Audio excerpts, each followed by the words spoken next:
It's Wednesday. I haven't left the house in 2 weeks. And it's, New week of old comics.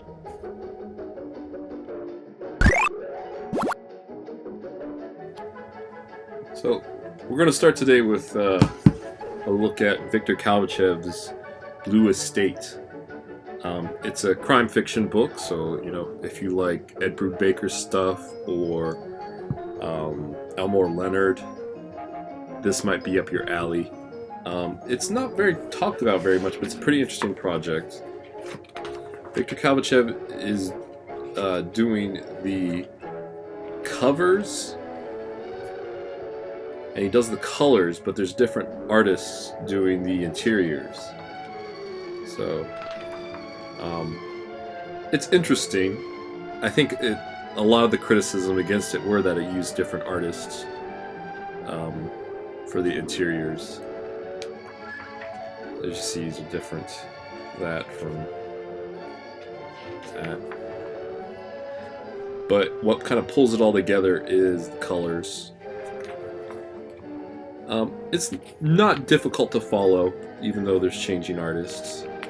You know, some use, like, you know, techniques like zip tone. Some lines are a bit more crazier than others have harder lines. All the artwork's pretty good. It's definitely good. But sometimes you get more of a cartoony look.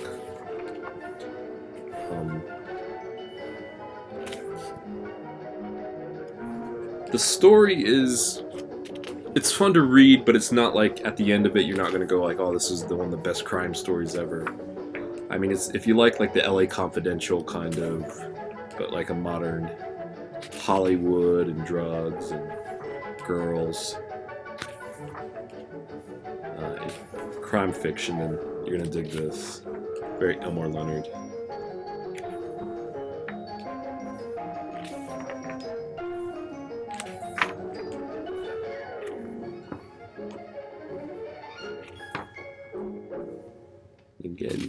Again, a lot of people have trouble when the art is different, page to page, but I don't.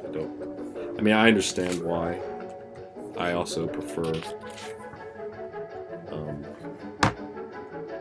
kind of consistency in the art, but they made a video game out of it too, and the back half of this book is the art of the video game.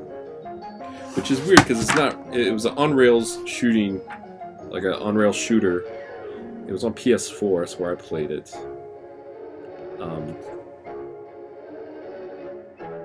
It was alright. I mean, for an on-rail shooter, it wasn't horrible. But, it's a nice little extra that they made, kind of like the back half of the book. Art for the video game.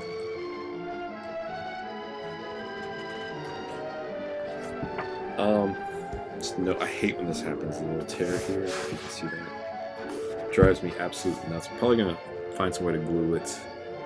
I have a couple books like this with this little bit of damage. I got this book at like a swap meet for like $4, which is a really good deal, you know.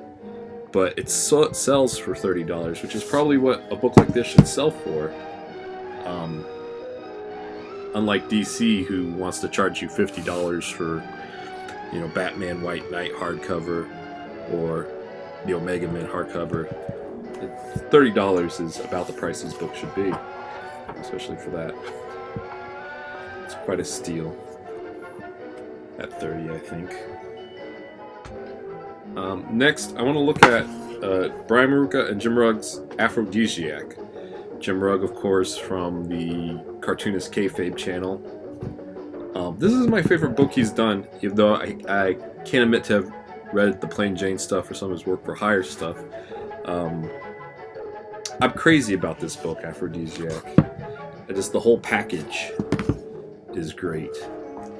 I mean, the design.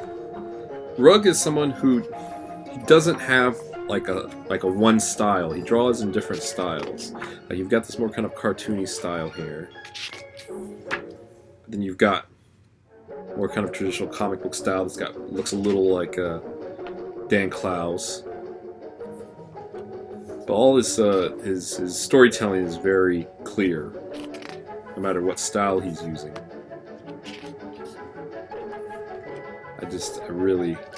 I'm crazy about this whole package. See, here's a little more cartoonier, like between that cartoony and this kind of more modern comic book style. He's got kind of like a middle ground as well. But man, I just love how this whole package. I love the old kind of paper. I kind of like and dislike the small size of it. It's kind of almost mini comic size. I mean, some of the art's so good, you'd love to see it a bit more blown up. Like, this is great right here. But it's wacky, and I'm a sucker for blaxploitation stuff. You know, I'm biased. There's a character in my book who's also influenced by blaxploitation films. So I kind of gravitate to this kind of stuff. Love these fake covers.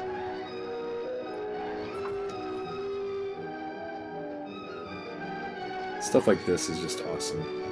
Like, it looks like it's a cutout from another comic and turned into a 2-page spread. That's awesome. And then you go kind of more of a different where there's not the faded paper, there's the white paper. It's a more linear, like more line-heavy approach in some of this stuff to, like, you know, compared to you know, the comparison I made to Daniel Klaus. Love that. I'm on up here. Playing checkers against God.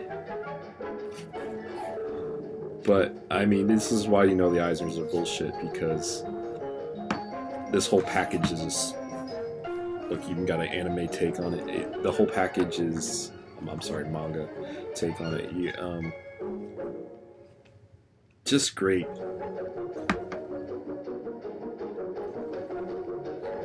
So well put together.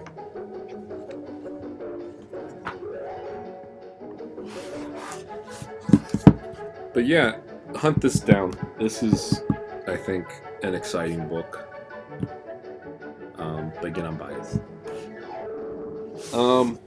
Lastly today, I thought we'd take a look at some Bill Sienkiewicz work.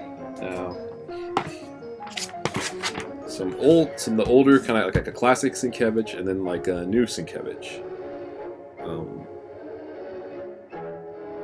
Electra Assassin, of course, which he did with Frank Miller, and then New Mutants, which this is a New Mutants with Chris Claremont and Bill Sienkiewicz. Electra Assassin's underrated. It should, I think, be up there with Miller's work like The Dark Knight and kind of stuff of that era that people like to tout as being kind of the best of the best. But I think what holds it back is Sienkiewicz isn't like, his storytelling isn't, how do I say, it's not easy to read. I mean, if you like it, it's exciting to read. But, you know, it's compared to someone like, you know, Jamie McKelvey, who does Wicked and Divine, where his storytelling and art is very clear. Sienkiewicz, his style, it changes so often. You know, from painterly to sketch, like,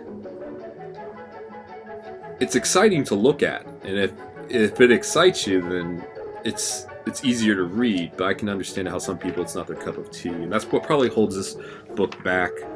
Also, the storytelling in this is a little weird. It's you don't know what is like a memory and what is like present storytelling at times, but that makes it also another layer of interesting. So I mean, maybe it's like, you know, the love in the time of cholera of comic books, but I wouldn't go that far. It's not that hard to read. It's still just a comic book. I think over time his work has gotten heavier with the blacks. I think I don't know if it was just the tools at the time compared to now, but his blacks, I think, have gotten starker, as we'll see in this new work that he's done.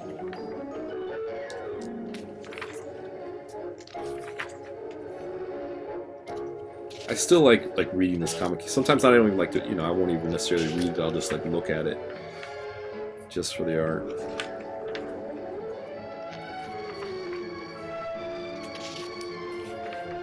He switches up his, it's weird, he switches up his style, but it's always the same style. Like, it's all his style. It's all Sienkiewicz's style. You know, it's like you're not going to mistake that for anything but Bill Sienkiewicz.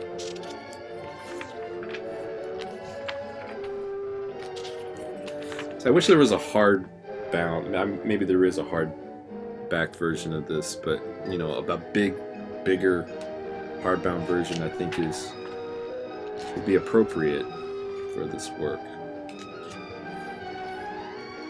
This is crazy. I did a similar kind of like 24 page in my book. I hate keep bringing up my book, but part of the inspiration for this page that I did is I kind of looked at kind of this in Dark Knight, how they have these kind of super compressed panels, where I did it where I have like a different image in each one and just text in the last one. This is like 2 pages of like text box, text box, text box, text. It's exciting to me, even though it is a bit of a slog to read. So my take on it was just to do all pictures and then text box at the end.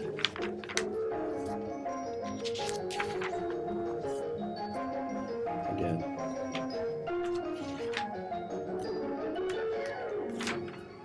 It's, you know, I always wondered what if they had done Typhoid Mary instead of Elektra.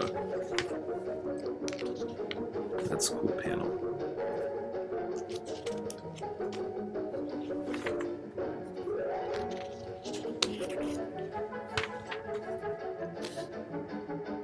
Covers are great. It's always, he always ends on a big page. It's really awesome, each issue. But again, underrated, probably deserves to be considered more and looked at more. I think a lot of it is because people can't really figure out what he's doing. And that's cool in itself. But his newer work, this is I mean, maybe it's the work of the colorist.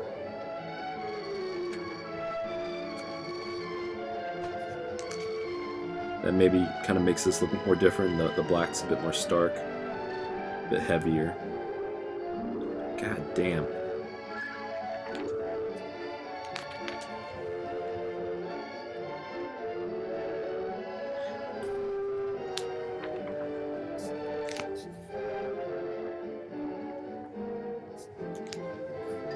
That's awesome.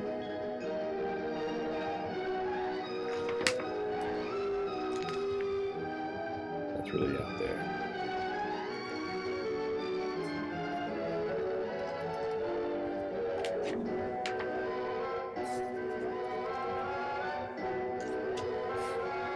There's something I think lost a little bit with the modern kind of coloring technique. I mean, maybe just because between like Elektra, Assassin, and his older New Mutant stuff, and like big numbers, there's like a look to it that maybe modern color changes. That's fucking awesome. Magic's one of my favorite characters. That's awesome. Like, I would like to own that page. Yeah, wow.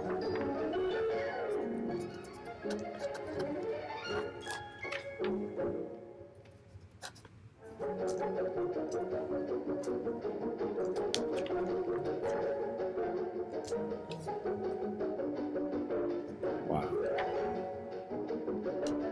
I mean, between like Warlock and the different creatures in this book. I missed this when this initially came out because, you know, it wasn't on my radar. I don't follow too closely to contemporary comics, but when I saw that Sienkiewicz had done interiors on something recently, I sprang into action. That's fucking sweet.